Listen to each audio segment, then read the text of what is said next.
On m'a demandé clairement de façon officieuse de sacrifier mon fils. On m'a demandé une fois, en pleine nuit, vraiment tard dans la nuit, d'aller me laver en pleine forêt, tout nu, avec une potion magique. J'avais toujours des personnes qui m'encourageaient, qui me disaient « il faut y aller, ça va payer ». De chercher réponse, de chercher secours. Et c'est comme ça que je suis rentré dans l'occultisme. La magie est très présente dans le football africain. Ainsi, pour les compétitions importantes organisées sur le continent, les sélections africaines font souvent appel au service d'un sorcier ou d'un conseiller spirituel qui utilise magie noire et invoque des dieux pour perturber l'adversaire. En Afrique, la sorcellerie d'avant-match est largement répandue, du moins largement connue et tolérée. Pour les dirigeants des équipes, recruter de bons joueurs ne suffit pas. Savoir par les conseils avisés, dénicher la perle rare des marabouts ou des féticheurs est d'une importance majeure, d'où dépendront en grande partie le succès de l'équipe. Les consignes tactiques des conseils occultes, leurs plans de jeu, sont dans certaines équipes plus appliquées que les consignes de l'entraîneur ou du préparateur physique.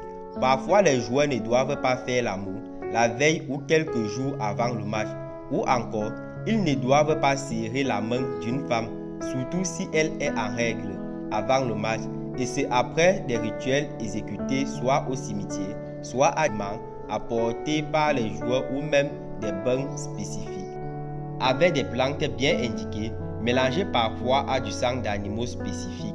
Dans cette nouvelle vidéo, l'équipe 21 vous présente 10 footballeurs africains qui font toujours recours à la sorcellerie avant le match. Bonjour à tous et bienvenue dans cette nouvelle vidéo.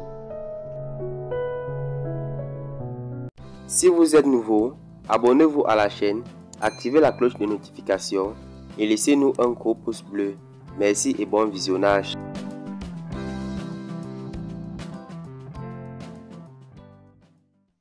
Il y a des histoires qui font froid dans le dos.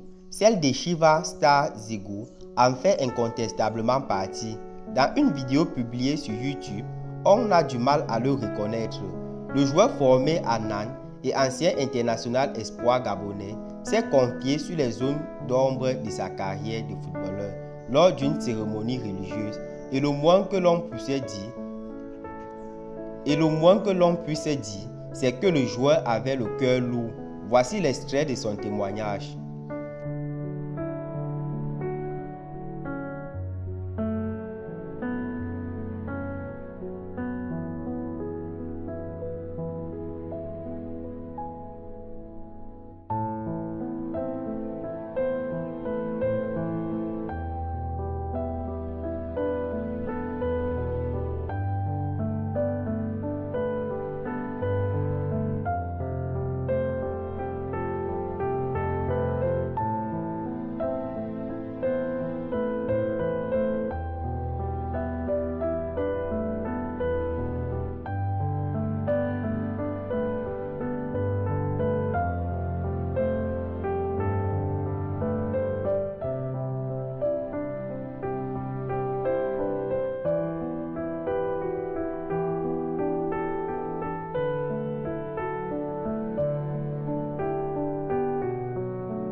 En plein match entre Mukura Victory Sport et Rayon Sport, l'un des attaquants de cette dernière équipe, Moussa Camara, effectue un étrange manège après un but raté.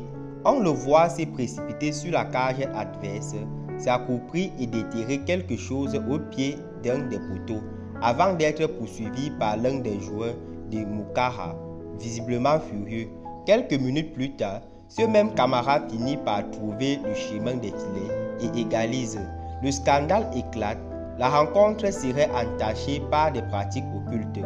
L'objet déterré par l'attaquant de Rayon Sport serait un gris-gris visant à protéger les cases de Mukura.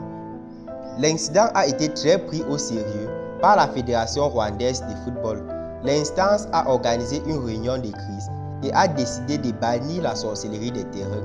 Désormais, tout joueur qui s'adonnerait à des pratiques pourra écoper d'une amende de 100 000 francs rwandais, soit environ 115 € et 3 matchs de suspension. Les clubs peuvent être aussi également bannis. Certains footballeurs africains, généralement à la veille des compétitions importantes, s'attirent la chance. C'est en tout cas un avis que partage Asamoah Gyan, l'ex-footballeur international ghanéen. Oui, c'est un phénomène qui existe très bien dans le milieu du football. Je connais personnellement des joueurs qui se sont rendus dans des cimetières pour déterrer des corps et procéder à des rituels terrifiants. Certains coéquipiers ont tenté de m'atteindre avec ces rituels. Certains de leurs rituels ont eu un impact sur ma carrière en club, comme en sélection. Les gens du milieu savent de quoi je parle. Le football est une jungle où chacun veut briller par tous les moyens, a confié au cours d'un entretien Asamoah Gyan, finaliste de la Coupe d'Afrique des Nations 2010 et 2015, joueur le plus capté et le meilleur buteur de l'histoire de la sélection ghanéenne, avec 51 buts inscrits.